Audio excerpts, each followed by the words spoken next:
playing the Americas tour this summer, I've learned that you got to shoot 5 or 6 under to be in a decent spot each tournament. So it's kind of similar golf of trying to make a lot of birdies, and it's just exciting because, 1 week can change your life. We all know that about golf.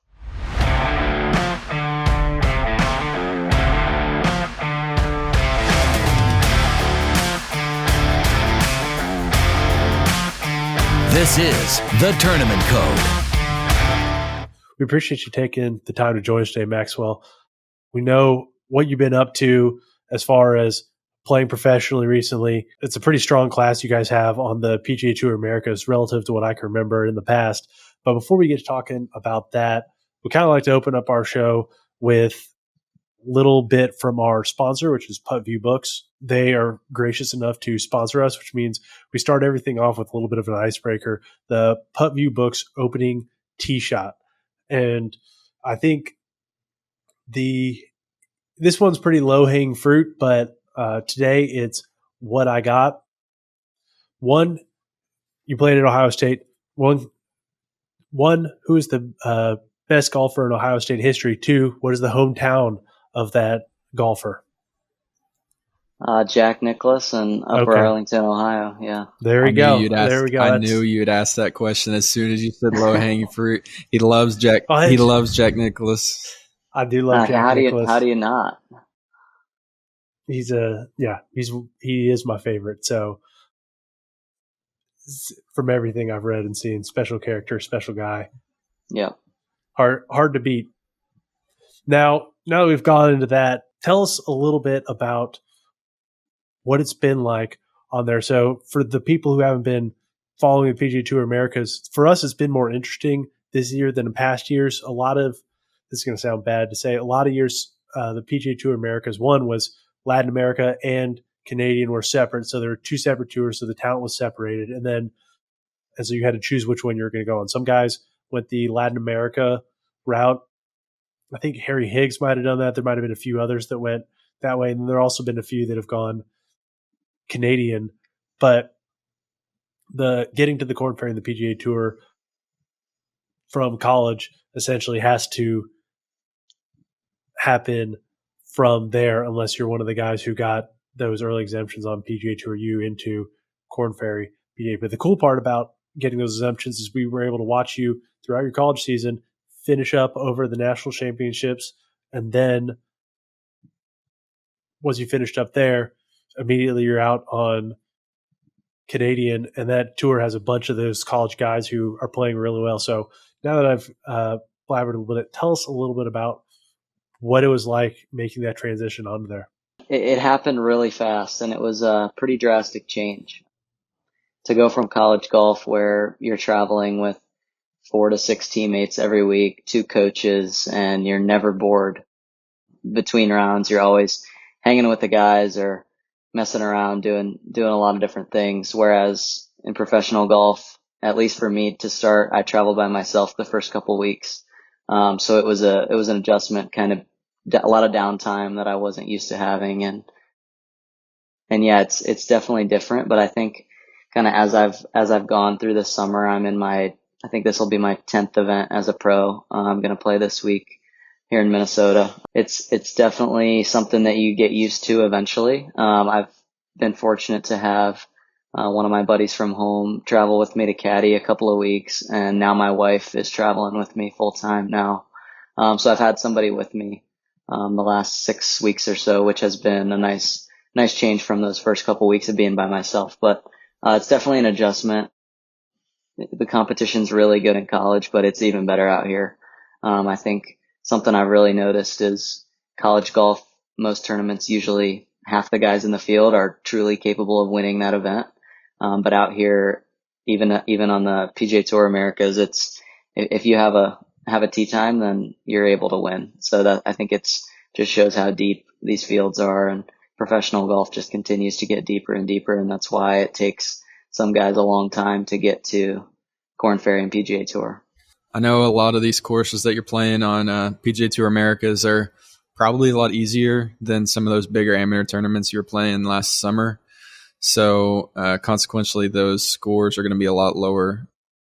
how have you adjusted to these tournaments where, you have to shoot 20, 25 under compared to like a Northeastern Amateur or something like that where you might have to just shoot 10 or 12?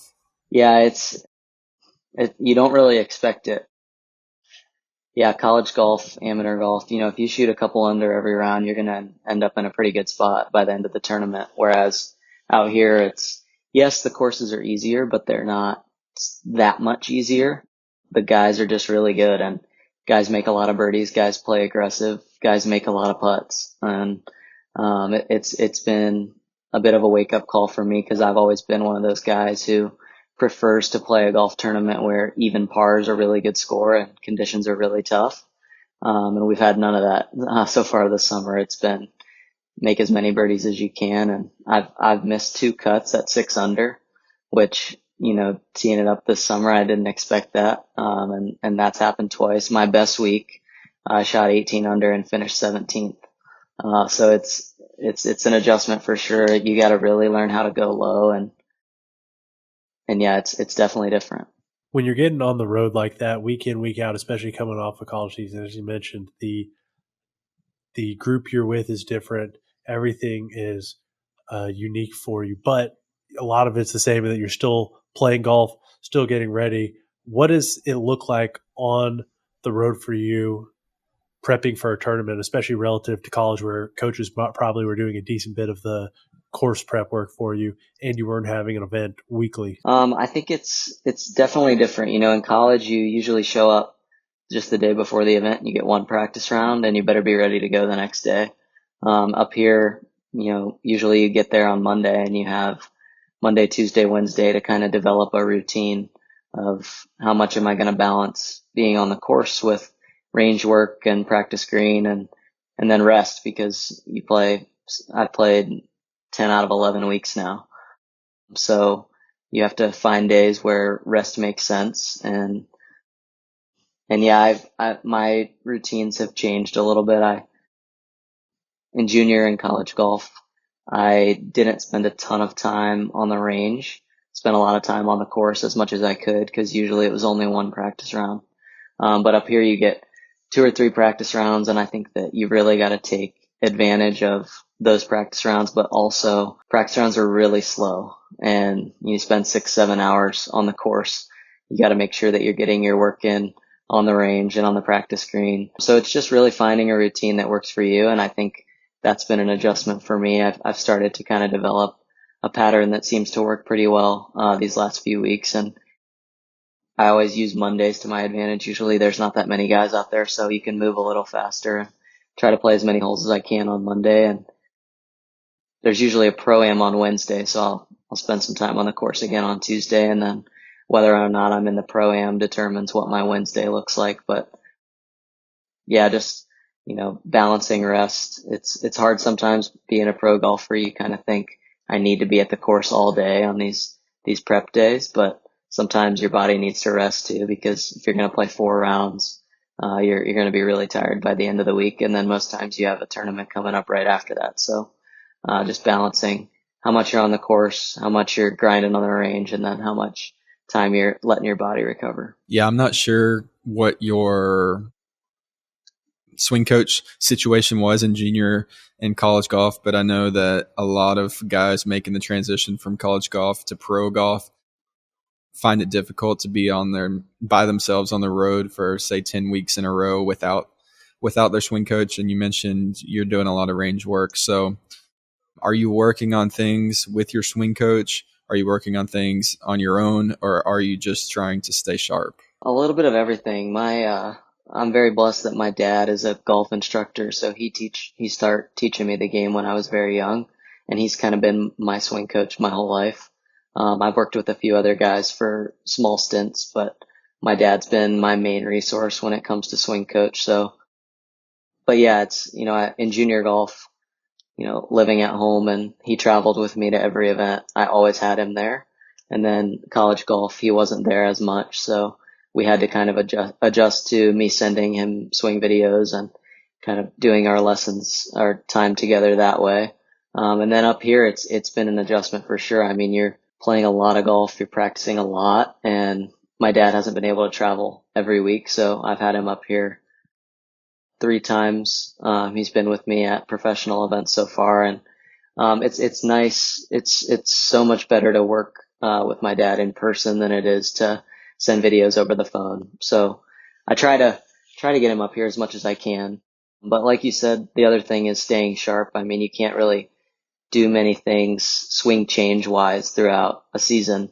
You kind of have to do that work in the off season. So a lot of it's staying sharp and making sure I'm hitting it well enough to try to compete each and every week. But yeah, like you said, having a swing coach that's easily accessible, at least at this level, is very important.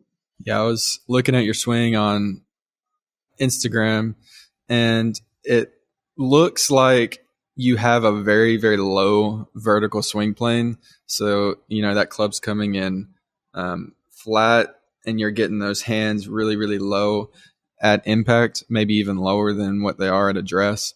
Is that something that you work on or have worked on, or is that something that naturally occurs in your golf swing? I don't really work on that too much, to be honest. It's kind of been a natural move for me for a long time now. I've had a lot of lag.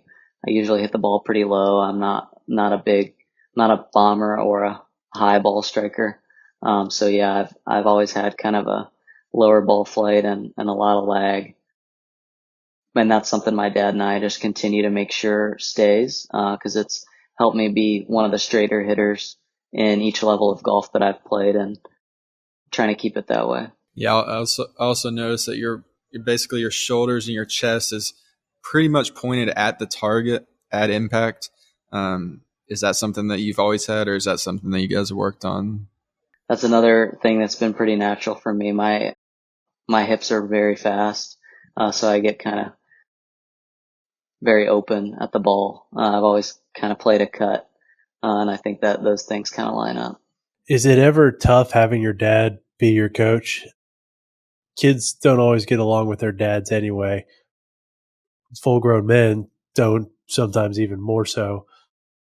And that's just normal father-son relationships, not having your dad essentially full-time helping you swing the golf club.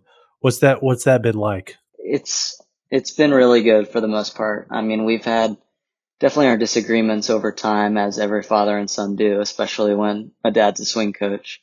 There's a lot of times where I'm stubborn and I want to disagree, or don't want to hear what he has to say. But I think the last couple of years, last few months especially, I've really realized that my dad's been there with me at every stage, and he's seen me when I'm at my best in this game, and he's seen my golf swing when it's at its best. So kind of knowing that outside myself, he knows my swing better than anyone, kind of puts me in a place where I kind of have to trust him and understand that his knowledge is, at least for my game specifically, his knowledge is as good as I'm going to get. You were in college, I think, for 6 years, something, maybe 5. I think I'm pretty close on 4. Yeah, just 4. Oh, good. Okay, then it was John Eric who was there for 6. Then, John Eric was there for 30. Yeah, he's been there. He's been there a while. I remember the other year, like, dang man, I've been out for a while. And here he is, still grinding. Which more power to him, especially with everything that had happened to him. But so you were in college for 4 years. Came out. What was your reason for going to Ohio State? Where was your game at before you got there? And then what kind of happened while you were at Ohio State? It was a pretty easy decision for me, honestly. Growing up, I wouldn't say that my heart was set on Ohio State at all. I always thought that I wanted to go somewhere south so I could play year round. So I did my due diligence and visited a lot of different places. I did visit a couple schools down south and a few out west. I felt really close to home at Ohio State, and I knew a few guys on the team before I went in. So I felt like I was going to be comfortable. Coach Mosley and our old assistant at the time did a really good job of making it feel like a family. And that was something that was important to me, is having coaches that I can trust, along with, being familiar with some faces once I get there. So it was a pretty easy decision for me. I grew up playing, 9 months of the year and knowing that 3 months I was going to be practicing indoors. And I was okay with that because to that point, it had worked really well. I had a really good junior career, so I wasn't really worried about not being able to do much outside for a few months. And thankfully at Ohio State, we had a lot of resources. So we were able to travel a lot in December, January, February and do some work down south. And I really didn't think we were at much of a disadvantage, especially with the indoor facilities we had. So that was easy decision for me. And then in terms of my game, as I said, I've never been a long guy, but entering college especially, I was one of the shorter hitters in my class, but I definitely was one of the straightest. I've always kind of been known for hitting a lot of fairways, and entering college, I knew that that was going to be successful, but if I wanted to be one of the best players in college, I needed to get a little bit longer. So it was a lot of work with the strength coaches at Ohio State and some speed training with myself, but I picked up a lot of speed, especially from my freshman to junior year. And then junior and senior year kind of maintained where I was at, and I'm pretty comfortable with where I'm at now. I think there's definitely some room for growth, but I'm kind of in the middle of the pack now in terms of speed and distance out here. So yeah, I think that was kind of the biggest adjustment for me with my game entering college, and something I was able to really improve upon. What are you cruising at right now? I'm like a 113 to 115 guy and low 170s ball speed.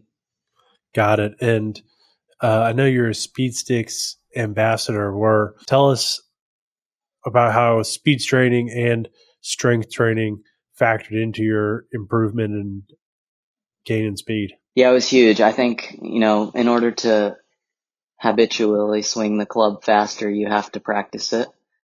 So I hadn't really done much speed training before I got to school. And then actually John Eric and I did a lot of speed training together for a few years there. We would have speed sessions where we had a goal. If I get to 118 today, then I get an extra dessert tonight at the apartment or whatever. So we made it fun. So yeah, I spent a lot of time my sophomore winter and junior winter working on speed training and trying to get able to swing the club much faster, and then hope that kind of translated to my on-course speed improving, which it did a lot.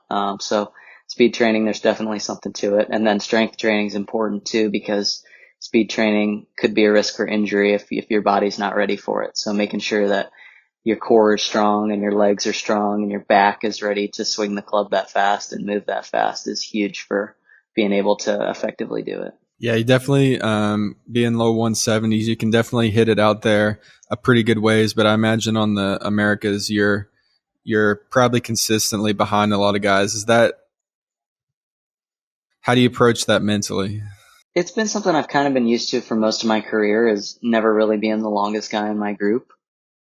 But I feel like if I can kind of continue to have the advantage over guys of hitting it straight and hitting a lot of fairways, then the 10 to 20 yards that I'm behind them on some holes is something that I'm okay with giving up, especially on maybe not so much the Americas Tour, but if all goes well and I end up on Korn Ferry and PGA Tour, then a lot of the best players in the world aren't bombers. You've got Scotty Scheffler, he's like a mid to high 170s guy. Morikawa's right around where I'm at.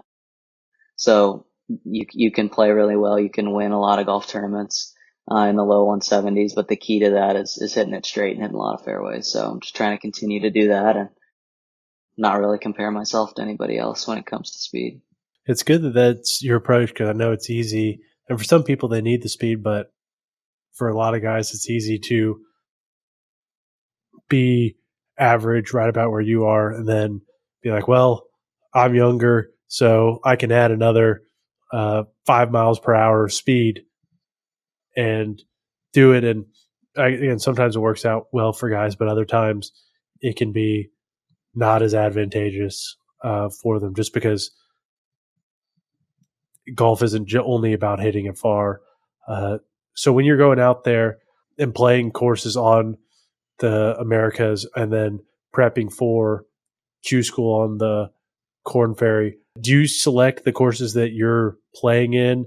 You said you played 10 of the past 11, so you've been playing a lot of just what's offered, but do you ever select courses or plan tournament schedule around what's going to fit you? In the past, not a ton. I've kind of, like you said, played what's offered. I mean, junior golf, if you're going to get an invitation to some of the best events, you're going to go, regardless of whether the course fits your game or not. Especially, college golf, you have to go. You're on the team, you're going to play. And then this summer, I mean, every opportunity I can get to, play a golf tournament that could change my life, I've got to play no matter what I think of the golf course. And I've actually played well a couple of times at places that wouldn't normally fit my game.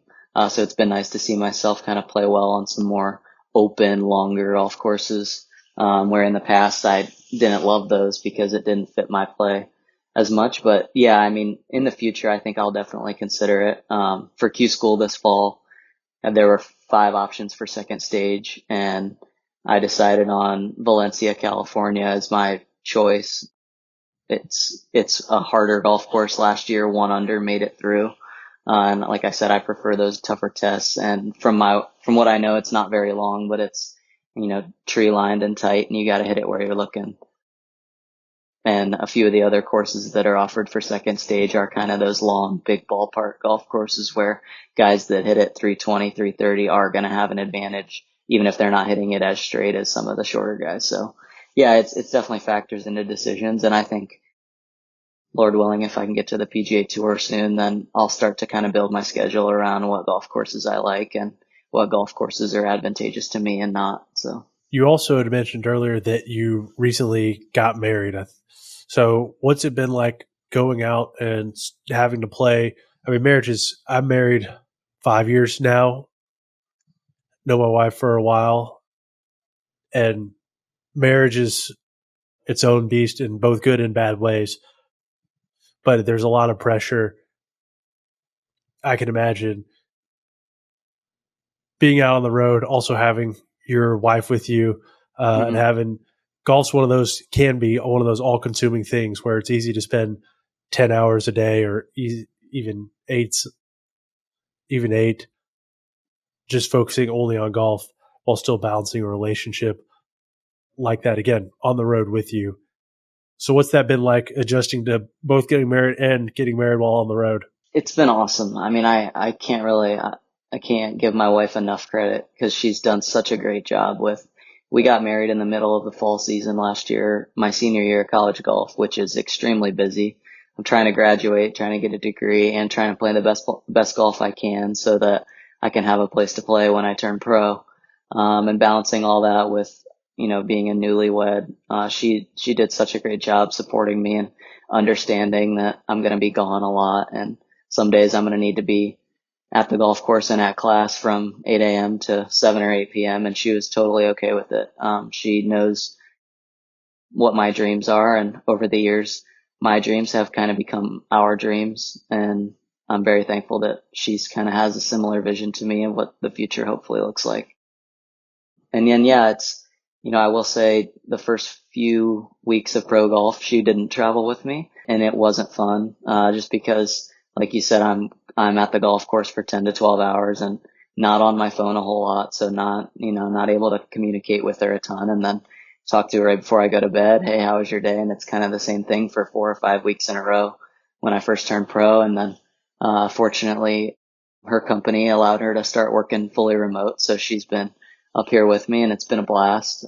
She's been caddying for me when she can around work, and we've had a lot of fun. She's done a great job of being a caddy and a full-time worker and full-time kind of mental coach for me too. So, she's done a great job.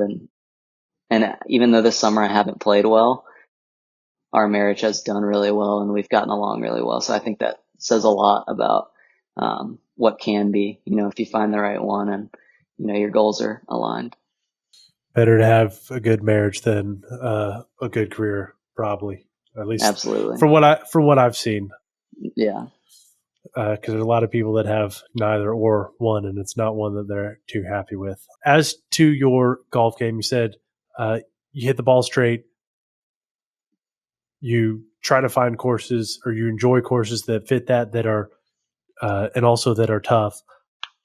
What sort of work do you do on the range? Swing videos, you mentioned you work with your dad, but what kind of swing videos are you taking, if you're taking any at all?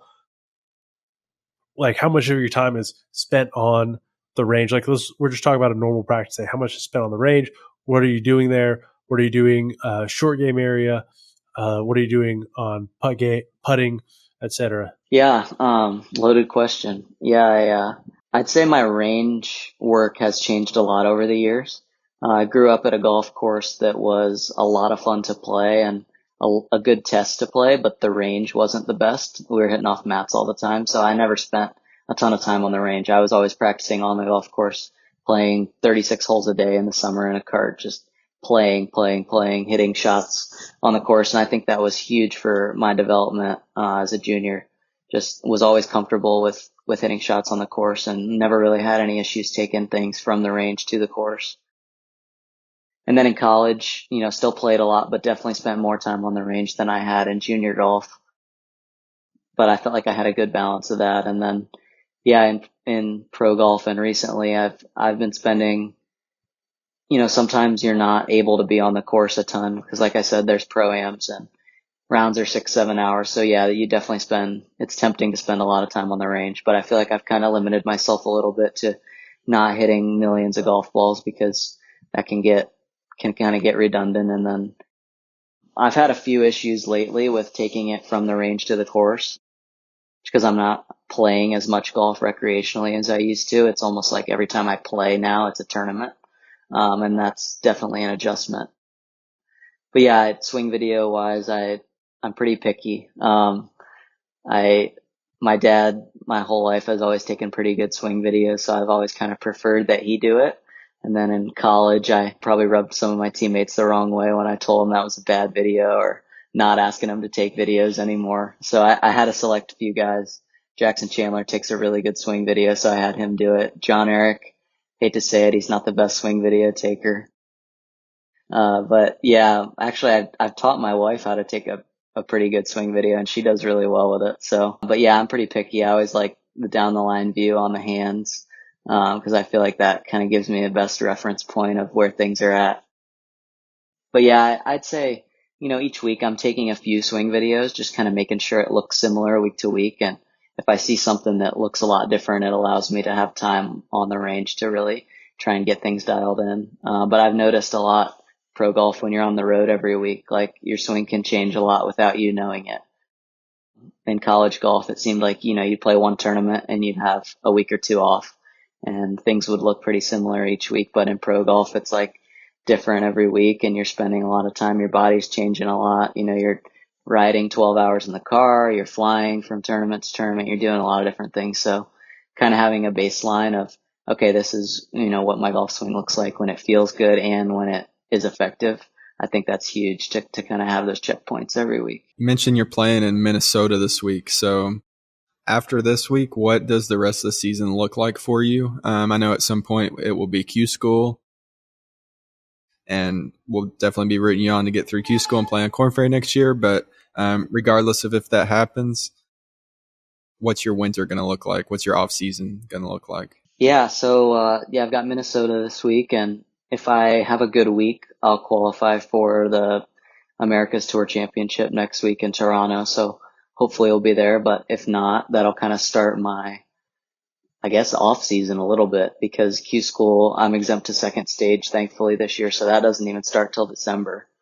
So I'll have September, October, November without a guaranteed tournament, which will be interesting because, in college golf, you're used to September and October being busy and playing a lot of golf.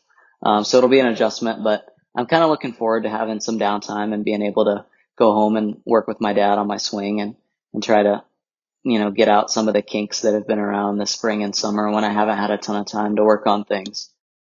But yeah, I'm definitely going to play some Monday qualifiers this fall, sending some letters out to hopefully get maybe a sponsor exemption or two would be really cool. But yeah, I may play a mini tour event or a few just to stay tournament sharp going into Q School. But yeah, it'll be nice to have some downtime. And then, yeah, Q School, once that starts, it's going to be real busy because if I play well, then Corn Ferry starts right away in January. And yeah, I'm looking forward to a few weeks off, few months off, and then really getting after it in December. Which of those, which PGA Tour events are this fall?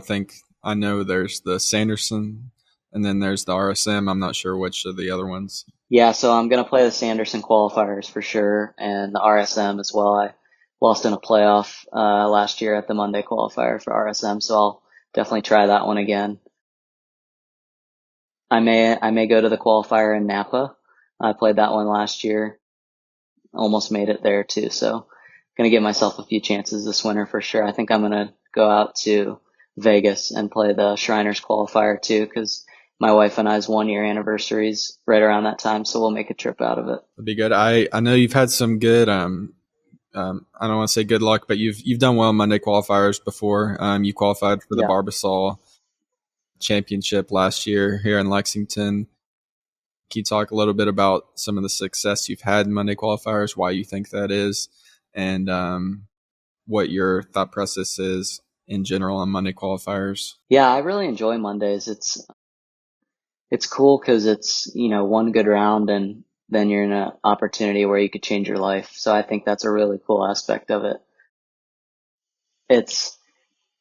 Last summer I was exempt through all the pre-qualifiers because I made the cut at the US Open. So that was a really good reason to play a lot of Monday qualifiers because you don't have to do the pre-Qs, and usually there's only 60 to 80 guys in a Monday qualifier for 4 spots, and if you have a good day, you're going to find yourself close to the number. So I gave myself a few chances last year. Like you said, made it in the Barbasol. That was my first one of the summer. And then I played the Napa one, missed by 2, and then missed in a playoff at RSM. So yeah, like you said, I've done pretty well in those. And it's fun because you just, you're going out and trying to make birdies, and usually you got to shoot at least 5 or 6 under to have a chance at a Monday qualifier. And playing the Americas Tour this summer, I've learned that you got to shoot 5 or 6 under to be in a decent spot each tournament. So it's kind of similar golf of trying to make a lot of birdies, and it's just exciting because 1 week can change your life. We all know that about golf, especially at the professional level. So it's exciting to play those. What does it mean to you to go out and try to make birdies? Like, some people talk about it, but for you, what is the tangible change or tangible difference when you say, okay, I'm going to go out here, I'll make birdies today? How does that differ from maybe a normal round or a Thursday round or anything like that? Yeah, it's something I'm learning as I go. I've always kind of just been a patient, fairways and greens mentality kind of player, but that's what you have to do in college when even par is a good score.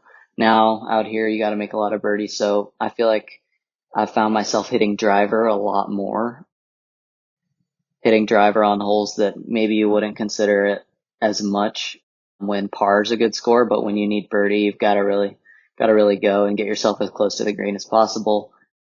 Find myself going for par 5s a lot more just because your birdie percentage is going to be higher from close to the green than it is from 80 to 150. And yeah, just, the mentality for me that I'm always playing my best is usually let's get looks.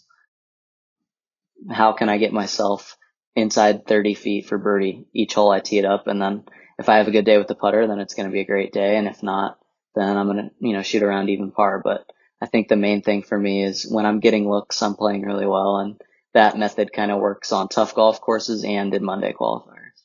Is there any sort of strategy work you do beforehand, as far as you mentioned now that you're on the Americas Tour, you have more time to go out on the course, you do practice rounds? Are you charting the course on a yardage book? What does prep strategically look like for you? Yeah, I definitely use a yardage book to my advantage. I think especially being at courses that I'm seeing for the first time each of these weeks, it's important to look thoroughly at the yardage book and write down a lot of lines and numbers. And something I've been doing lately is in the practice rounds, kind of picking a specific target off the tee. Maybe it's a tree in the distance or a bunker that I'm hitting it at, and writing those down in the practice round. And then once I get out there in the tournament, I have a clear game plan of what I'm trying to do on the hole, rather than getting there and not really, saying, oh, I hit this in the practice round, but the wind's different today, but kind of having the same finish target no matter what it just makes tournament golf a little bit simpler for me. And yeah, I write down a lot of mental notes in practice rounds, just some holes are visually more intimidating than others. So I think writing down some notes in practice rounds of, hey, I hit the shot really good in the practice round. This was my target. Like I can definitely do that on Thursday through Sunday. When it comes to planning around wind, that's one that Cooper and I like to ask about because everyone does something a little bit different. When you're planning for the wind for the week, do you go out there? Do you write down the wind directions beforehand? Do you go out there, throw up grass, and check the wind while you're on the course? What do you do to calculate or just track the wind? Yeah, I mean, I don't really write down the whole week because I feel like a lot of that changes as the days come. So I kind of usually in the morning when I'm writing, or the night before when I'm charting pin locations, I'll take a look at what the wind's supposed to be, and then I'll write that down. Kind of like if I tee off at 9, I'll write down the wind at 8, 10, noon, and 2. So I just kind of have what the wind's doing throughout my round, and then I kind of play the course in my mind as I chart the pins of, okay, the wind's coming from this direction, so this is going to be my strategy going into this green and things like that. But yeah, the wind it's a factor. It's always a factor. I prefer when there's a good bit of wind because I think it separates the good ball strikers from the guys that, hit it a lot of different directions. But yeah, it's an adjustment for sure. And like this afternoon, I'm going to walk the course again and just kind of look at what the wind's going to be tomorrow and get a game plan for lines off tees with wind and lines into greens. So I know you've played in a fair amount of major championships for where your career is at. Just talk about each of the U.S. Opens you've played in and what you learned from those experiences. Played my first one at Brookline in 2022, which was one of the coolest golf courses I've been to.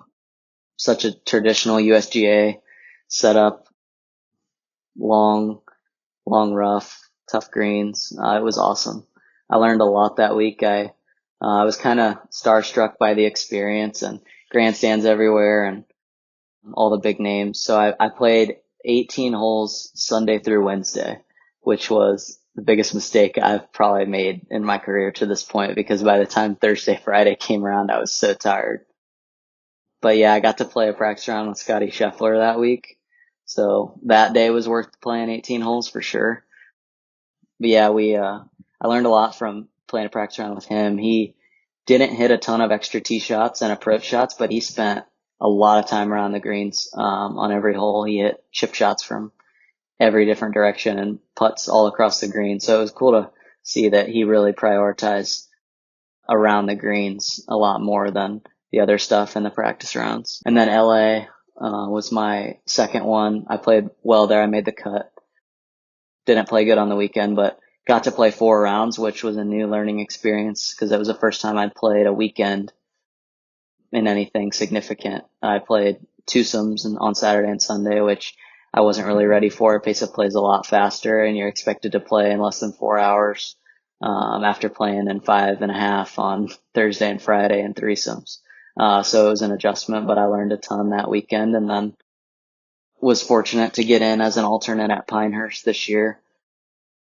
Just didn't have my best stuff with me at Pinehurst. I was struggling off the tee, and you can't really do that at Pinehurst because you're going to find yourself in some bushes and sand and places you don't want to be. So I didn't have a great week, but continued to learn and found out a lot of good things about, how the best players in the world prepare for majors. And yeah, just another experience to add to the belt. It was really cool. And yeah, it's been awesome playing a few U.S. Opens. I hope to play many more. What kind of stuff have you picked up being in those types of events? Because you're right. I mean, playing that many rounds in a row is tough for the event, but also by playing that many rounds in a row, you get to see a lot of the best players, which, in some ways playing well at a U.S. Open can catapult your career. In other ways, at that age, at that time, everything comes in stride. And so it's good to be able to get that experience of playing with lots of players. So what have you kind of picked up from watching a lot of them? You mentioned that Scotty worked around the greens. What other kind of stuff have you seen? I think something I really noticed this year was what guys do on the practice green. Because I feel like over the years, I've had some changing routines on the practice green. I do a lot of work on start line, so I'll use a mirror or put some tees down and work on my stroke. I noticed a lot of guys this year at Pinehurst were doing a lot of that stuff on like Monday, Tuesday, Wednesday, but when tournament day rolled around, they weren't doing a ton of drills. They were more just hitting putts and getting kind of a feel for, hitting putts of different lengths and different breaking putts. And I think that was something I learned that has helped me out, is being able to be kind of adaptive with my practice routines. Monday through Wednesday can be more structural work, but when Thursday, Friday rolls around, you've got to have good speed control and good feel for different breaks. And usually the greens get a little bit quicker as the week goes. So kind of being able to adjust to that too. I think that was something big I've learned. And then, yeah, guys use a lot of resources on the range. Almost everybody's got a TrackMan or GC quad. And that's something that I used to not do very much, but as I've been exposed to it, seeing a lot of the best players in the world do it, I think it is valuable, especially on those preparation days of, how far is the ball going at this altitude and temperature. It's all stuff that you got to kind of learn as you go, but it's been cool to be around those guys and develop some habits from them. When you mentioned what the resources the guys are using on the range, you also mentioned the work on the greens, and in particular, especially when it came to tournament time, what kind of green reading method do you use? Are you solely visual? Do you do aim point, tour read, any of those types? What's your deal on there? I've never been an aim point guy. It just hasn't been something that feels like it would work very well for me, with the percentages and feeling it with my feet, but clearly it works well for a lot of guys. But just haven't felt like that one's for me. I haven't looked into the tour read stuff much, but it does seem like it's working for some top players. So I may look into it at some point. But I've always been kind of a feel and visual guy when it comes to green reading. I've always been a creative player, creative putter, especially. I prefer to play on courses that have a lot of slope on the greens where you're, aiming outside the hole on putts and you gotta die it in or hit it firm. I like that kind of putting. I always look at where the ball is going to enter the hole, as because each putt in the middle of the hole changes depending on how much the putt breaks, and I kind of read my putt backwards from the middle of the hole. Like how can I get it to get there from the start? So that's kind of my green reading method. And I would say I'm usually a pretty good green reader. So, but yeah, there's definitely some resources, like you said, tour read, aim point, that some guys use, and it works really well. So just kind of figuring out what works for you and not being afraid to try new things. And when you're working on the range with what sort of equipment are you using? Are you using TrackMan, quad, both? Or are you, and what sort of numbers are you looking at? You mentioned, check and carry, especially when altitude changes, et cetera. I like both. I like TrackMan and quad. I have hardly ever used both at the same time. But at school, we had a few TrackMans at Ohio State, so I always practiced with those pretty often and really worked on carry numbers, especially with wedges. I feel like knowing how far everything goes inside 150 is super important. Being able to hit knockdown shots and off speed and all that kind of stuff inside 150 has always been a strength of mine, and I feel like TrackMan has helped me improve upon that. I like the GC quad too, and my dad teaches with one of those, so whenever he's with me, we're using the quad. I don't own either myself just yet. I think hopefully I can buy a TrackMan in the near future, because I think that one is a little bit more versatile because it's outdoor watching the golf ball fly, whereas GC quad's making a calculation. But you see a lot of them out on tour. There's a lot of guys who have different ones, so it's cool to see. But yeah, I think it's important for me, I think the biggest thing is looking at carry numbers. Like I said, I'm really paying attention to carry and spin. Making sure my clubs are fit well is a lot of importance with spin, and then carry numbers are something I work on pretty much every day. You mentioned you were, and we obviously know you're a good junior golfer. Tell us a little bit about your junior golf career and getting into the game. I imagine a lot of it probably came from your dad being an instructor, but tell us more. Yeah, so I played my first U.S. Kids event when I was 7, and won my first one, 9 holes with I think it was a 44. Although I wasn't, a world beater right away, I won a lot of local tournaments, which I think kind of drove my love for the game. I love competing. I love seeing myself succeed and play well and beat other players. And then kind of as I got going, I started playing Golf Week Junior Tour, which is like a Midwest tour that a lot of college coaches came to, and I had some success there. And then my dad and I was 13, I believe. My dad and I rolled the dice and we decided to play an AJGA qualifier. He didn't think I was quite ready for AJGAs yet, but I did. So I convinced him to let me play the qualifier. Made a bogey on the last hole of the qualifier to get the last spot, and then I won the tournament. So I won my first AJGA. I was a junior all-star in Ohio, and that was a big moment for me. I think I really kind of broke through that week and realized that I could compete with the best junior players of my class and the classes around me. And then as I got through high school, I started to get invited to some of the AJGA invitationals, and those are a ton of fun. And I got to play Sage Valley twice, which was probably my favorite tournament I ever played as a junior. And yeah, I had a really good run in 2018, 2019, played really well in junior golf. I got the Rolex Player of the Year award for the AJGA, which I wasn't expecting to get at all, and then kind of played really well that summer. And all of a sudden I had a trophy that Tiger Woods had a couple times when he was playing junior golf. So it was pretty crazy. But yeah, I think honestly just playing the local tournaments when I was young, and I played a lot of them. I played a 9-hole U.S. Kids event like every weekend when I was 7, 8, 9 years old. And I think that was huge, just kind of getting the feel of playing in a tournament when you're young and getting used to tournament nerves and tournament, toughness and conditions. It helped me a lot at a young age, and I always felt comfortable competing. I've never been really nervous no matter what the stage has been. It's always been like I've done well in tournaments. I've competed well in tournaments, and I can continue to do that. So I think it all goes back to just playing a lot of them when I was young. Sounds like your dad had a pretty good grasp on what it meant to be a good player, judging on the fact that he didn't think you were ready yet. You ended up winning the tournament. It's usually the other way around. The parent thinks kid's way better, than what he is. What's your dad's background in that? And just, I don't know. That's just really interesting to me that he didn't think that you were ready yet.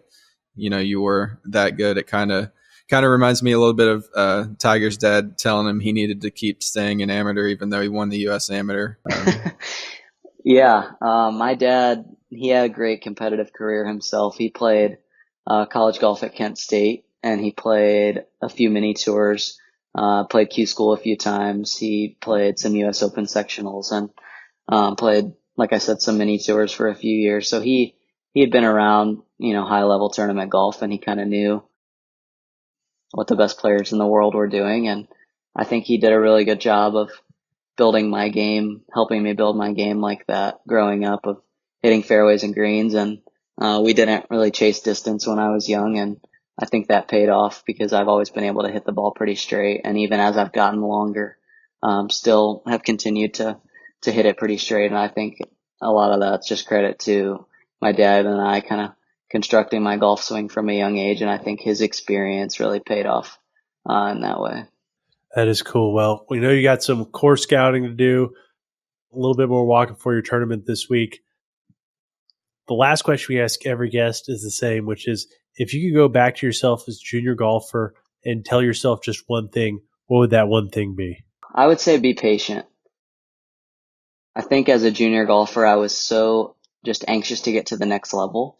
And that kind of leaked into my college career. I was, once PGA Tour EU became a thing, that was just a big focus for me is, how can I get to the next level? In junior golf, it was how can I be ready to win in college right away. And then in college, it's how can I get to the PGA Tour as soon as possible? But I think I would just go back and tell myself to be patient, because junior golf, now being a pro golfer, I look back at junior golf and college golf, and it's just a lot simpler times. It's a lot less stressful. It's, you're not playing for your living each week. You're playing for fun and love of the game. So I think just being patient at each level would have helped me out a lot, and would have got me ready for what pro golf has challenged me so far. I haven't played well right away, and I had a lot of expectations coming into this summer, and haven't played great. It's challenged me a lot, but it's been cool.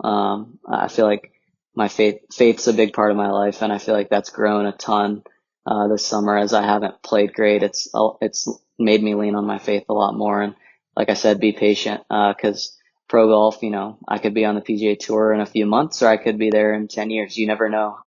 Guys' journeys all look different. So I think just being patient would be the most important thing. Very cool. Well, where can people find you on social media, follow along with your journey? Yeah, I'm on Instagram and Twitter. Instagram's Maxwell Moldovan 22, and Twitter's Moldovan Maxwell. And then my buddy from high school runs a Twitter account called the Maxwell Moldovan Tracker, and he has kept up with it pretty well. So that's probably a good follow if people want to.